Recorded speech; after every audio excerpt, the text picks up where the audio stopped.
Right, but he is certainly Mr. The Blue Smooth. Jays will be without starter Jim Clancy for a couple of weeks. पृथ्वी हमारा घर ब्रह्मांडीय महासागर में तैरता हुआ एक छोटा नीला बिंदु है। यहीं पर वे सभी रहते हैं जिन्हें आप कभी जानते थे, हर वह इंसान जो कभी जिया था, हर कहानी जो कभी बताई गई थी। यहीं से हमारी यात्रा शुरू होती है। लेकिन जैसे ही हम अपने वायुमंडल से बाहर निकलते हैं, चंद्रमा के पार, परिचित ग्रहों और सूर्य के पार, हम एक महाकाव्य खोज पर निकल पड़ते हैं, हमारे ब्रह्मांड के वास्तविक पैमाने को समझने की खोज। हमारी ब्रह्मांडीय यात्रा का पहला मार्कर चंद्रमा है, जो लगभग 364,000 किलोमीटर दूर है। यह दूरी इतनी विशाल है कि अगर आप 100 किलोमीटर प्रति घंटे की निरंतर गति से कार चलाते हैं तो आपको वहां पहुंचने में 160 दिन से अधिक का समय लगेगा। और इस चंद्र दृष्टिकोण से पृथ्वी नीले और हरे रंगों का एक नाजुक गोला लगता है जो अंतरिक्ष के काले शून्य में स्थित है। यह एक ऐसा दृश्य है जो हमारे अस्तित्व को विनम्र परिप्रेक्ष्य में रखता है। यह चंद्रमा से देखा गया पृथ्वी है। जैसे ही हम अपनी बाहरी यात्रा जारी रखते हैं, अगला मील का पत्थर सूर्य है, जो पृथ्वी से लगभग एक खगोलीय इकाई दूर स्थित है। यह इकाई लगभग 150 मिलियन किलोमीटर के बराबर हमारे सौर मंडल में दूरियों के लिए मानक मापक है। कल्पना कीजिए कि प्रकाश 300,000 किलोमीटर सेक की आश्चर्यजनक गति से यात्रा करता है। सूर्य से पृथ्वी तक जाने में लगभग 8 मिनट और 20 सेकंड का समय लेता है। यदि आप 900 किलोमीटर प्रति घंटे की रफ्तार से चलने वाले वाणिज्यिक जेट में इस दूरी की यात्रा करते हैं तो आपको लगभग 19 वर्ष लगेंगे। यह विशाल दूरी अंतरिक्ष की विशालता का एक स्पष्ट संकेत है। सूर्य एक ज्वलंत तारा है जो हमारे ग्रह को जीवन संरक्षण ऊर्जा प्रदान करता है। अपने इस अविश्वसनीय दूरी से हमारे पृथ्वी ग्रह और उसके सौर साथी सूर्य से आगे निकलते हुए हम अपने गूढ़ लाल पड़ोसी मंगल पर अपनी जगह स्थापित करते हैं। मंगल पृथ्वी के सबसे निकट पहुंचने पर लगभग 54.6 मिलियन किलोमीटर दूर होता है। हालांकि यह दूरी 401 मिलियन किलोमीटर तक फैल सकती है जब दोनों ग्रह सूर्य के विपरीत दिशाओं में होते हैं। इसे परिप्रेक्ष्य में रखने के लिए मंगल ग्रह पर एक वाणिज्यिक जेट की गति से यात्रा करने में 50 वर्ष से अधिक का समय लगेगा। पृथ्वी और मंगल के बीच अंतरिक्ष का यह विशाल विस्तार अंतरिक्ष अन्वेषण के लिए एक महत्वपूर्ण चुनौती रहा है। हमने लाल ग्रह पर भेजे गए रोवर और जांच न केवल दूर की यात्रा करते हैं, बल्कि लगातार बदलती दूरियों और कक्षीय गतिकी के कारण जटिलताओं से भी भरे होते हैं। जैसे ही हम अपने सौर मंडल के सबसे बाहरी छोर की यात्रा करते हैं, हम दूर के बर्फ महासागर नेपच्यून का सामना करते हैं, जो पृथ्वी से लगभग 4.5 बिलियन किलोमीटर दूर स्थित है। नेपच्यून हमारे सौर पड़ोस के किनारे को चिह्नित करता है। सूर्य से नेपच्यून तक पहुंचने में अंतरिक्ष के निर्वात में दौड़ते हुए सूर्य के प्रकाश को लगभग 4 घंटे और 15 मिनट का समय लगता है। यह चौंका देने वाली दूरी हमारे सौर मंडल की विशालता को दर्शाती है। वर्ष 1977 में लॉन्च किया गया वॉयेजर 1 अंतरिक्ष यान मानव जाति की अतृप्त जिज्ञासा और ज्ञात सीमाओं से परे जाने की हमारी इच्छा का प्रतिनिधित्व करता है। अब तक वॉयेजर 1 ने 4 दशकों से अधिक समय से यात्रा की है, जो पृथ्वी से 22 बिलियन किलोमीटर से अधिक की चौंका देने वाली दूरी तय कर चुका है। यह हमारे ग्रह से सबसे दूर की मानव निर्मित वस्तु है। ब्रह्मांडीय सागर में एक मौन पथिक है।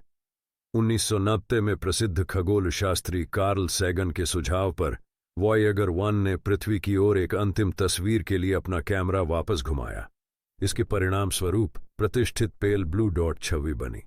लगभग 6 बिलियन किलोमीटर की दूरी से पृथ्वी अंतरिक्ष की विशालता में एक छोटे से फीके बिंदु के रूप में दिखाई दी। सीन ने इस छवि पर काव्यपूर्ण ढंग से विचार किया। हमारे एकमात्र घर ब्रह्मांड में एक छोटे से धब्बे को संजोने और संरक्षित करने की हमारी जिम्मेदारी पर बल दिया। हमारे सौर मंडल के बिल्कुल किनारे पर ओट बादल है, जो बर्फीले पिंडों का एक विशाल सैद्धांतिक क्षेत्र है। यह दूर का बादल माना जाता है और इसकी सूर्य से दूरी 1 लाख खगोलीय इकाई तक है, जो लगभग 1.9 प्रकाश वर्ष दूर है। यह दूरी इतनी विशाल है कि यह अंतर्राज्यीय अंतरिक्ष के करीब है। वैज्ञानिक अंतर्राज्यीय अंतरिक्ष की सीमा निर्धारित करते हैं, जिसे हेलियोपॉज के रूप में जाना जाता है, जहां सूर्य की सौर हवा अंतर्राज्यीय माध्यम द्वारा रोकी जाती है।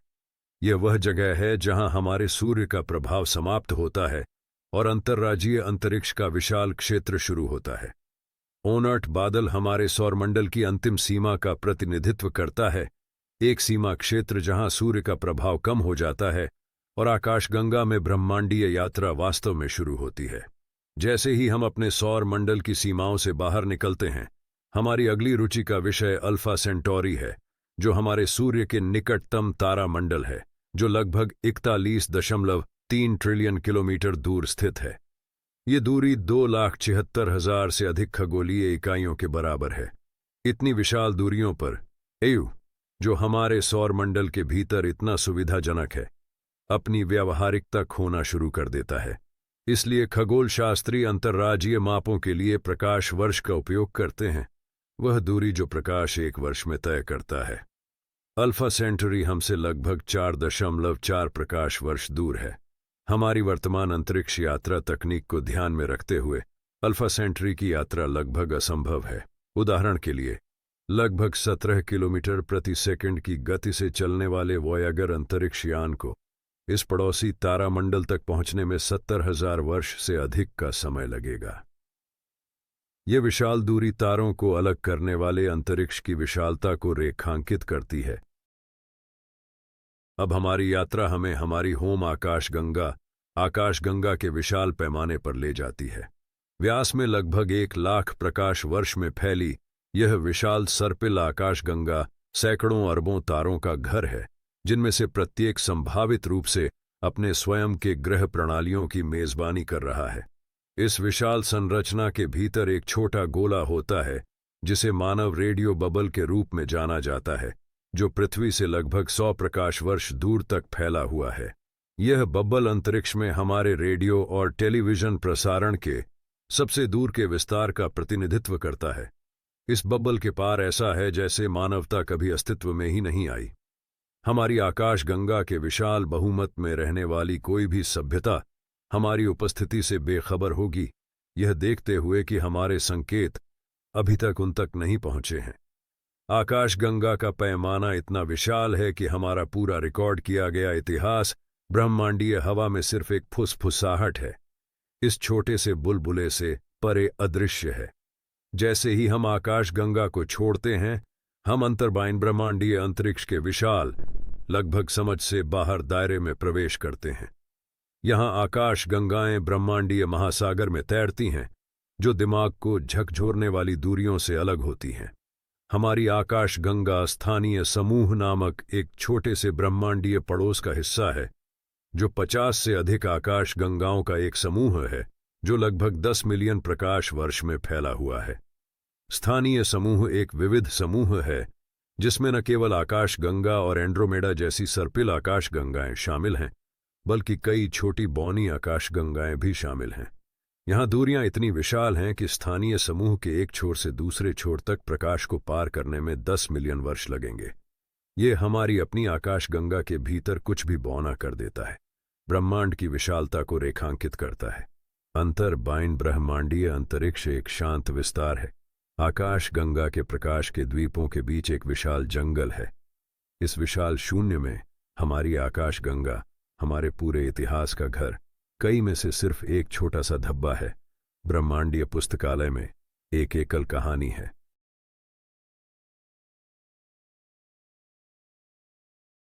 जैसे ही हम अपनी ब्रह्मांडीय दृष्टि को स्थानीय समूह से परे बढ़ाते हैं, हम विशाल कन्या महागुच्छ का सामना करते हैं, जो आकाशगंगा के समूहों का एक विशाल संग्रह है, जिसमें हमारा अपना स्थानीय समूह भी शामिल है, जो लगभग 110 मिलियन प्रकाश वर्ष व्यास या 33 मेगापार्सेक के अंतरिक्ष क्षेत्र को घेरता है। कन्या महागुच्छ ब्रह्मांड में एक टाइटैनिक संरचना है, जिसमें कम से कम 100 आकाशगंगा समूहों और समूहों से हजारों आकाशगंगाएं हैं, जिनमें से प्रत्येक के अपने असंख्य तारे और ग्रह हैं। जैसे ही हम कन्या महागुच्छ से बाहर की यात्रा करते हैं, हम और भी अधिक चौंकाने वाली ब्रह्मांडीय संरचना पर पहुंचते हैं। लानियाका महागुच्छ। आकाशगंगाओं के इस विशाल समागम में, जिसमें वर्गो महागुच्छ शामिल है, और 500 मिलियन से अधिक प्रकाश वर्षों में फैला हुआ है। ब्रह्मांडीय पैमाने पर हमारा गैलेक्टिक घर है। लानियाका हवाईयन में विशाल स्वर्ग के अर्थ में वास्तव में अपने नाम पर खरा उतरता है। 100 मिलियन बिलियन सूर्य के द्रव्यमान से युक्त लानियाका आकर्षण और गति के ब्रह्मांडीय जाल में बंधे आकाशगंगा समूहों, अति महागुच्छों और अनगिनत खगोलीय पिंडों का एक गुरुत्वाकर्षण कृति है। लानियाका के केंद्र में महान आकर्षक स्थित है, अंतरिक्ष का एक रहस्यमय क्षेत्र जो इस महागुच्छ के भीतर आकाशगंगाओं पर भारी गुरुत्वाकर्षण खींचा चाल लगाता है। इस विशाल विस्तार में हमारी आकाशगंगा, पूरा स्थानीय समूह और यहां तक कि कन्या महागुच्छ भी इस विशाल संरचना के सिर्फ छोटे से घटक हैं। लानियाका हमारे अस्तित्व के लिए एक गहरा संदर्भ प्रदान करता है। हम इस विशाल महागुच्छ में कुछ कहीं अधिक महान और अधिक राजसी चीज का हिस्सा हैं, जिसे हम पूरी तरह से समझ नहीं सकते। जैसे ही हम अपने ब्रह्मांडीय अन्वेषण की सीमाओं तक पहुंचते हैं, हम अवलोकनीय ब्रह्मांड की सीमाओं का सामना करते हैं, जो लगभग 93 बिलियन प्रकाश वर्ष व्यास का एक आश्चर्यजनक खगोलीय चमत्कार है। यह एक आकर्षक सवाल खड़ा करता है, यदि ब्रह्मांड केवल 13.8 बिलियन वर्ष पुराना है, तो यह इतना विशाल कैसे हो सकता है? इसका उत्तर ब्रह्मांडीय विस्तार की प्रकृति में निहित है। ब्रह्मांड बिग बैंग के बाद से लगातार विस्तार कर रहा है, अंतरिक्ष को खींच रहा है और खगोलीय पिंडों के बीच दूरियों को बढ़ा रहा है। लेकिन अवलोकनीय ब्रह्मांड से परे क्या है? ये ब्रह्मांड विज्ञान के सबसे बड़े रहस्यों में से एक बना हुआ है। अंतरिक्ष के कुछ क्षेत्र प्रकाश की गति से भी तेजी से हमसे दूर जा रहे हैं, उन्हें हमेशा के लिए हमारे दृष्टिकोण से बाहर कर रहे हैं। नतीजतन पूरे ब्रह्मांड का असली आकार अज्ञात रहता है और संभावित रूप से अनंत है। अवलोकनीय ब्रह्मांड जितना विशाल है, पूरे ब्रह्मांडीय विस्तार का सिर्फ एक छोटा सा टुकड़ा हो सकता है। हम इस विनम्र बोध के साथ रह गए हैं कि हमेशा ऐसे अंतरिक्ष क्षेत्र, पूरी आकाश गंगाएं और अजूबे हो सकते हैं जिन्हें हम कभी नहीं देखेंगे, क्योंकि वे निरंतर विस्तारित ब्रह्मांड की गहराई में अंतहीन रूप से पीछे हटते जा रहे हैं।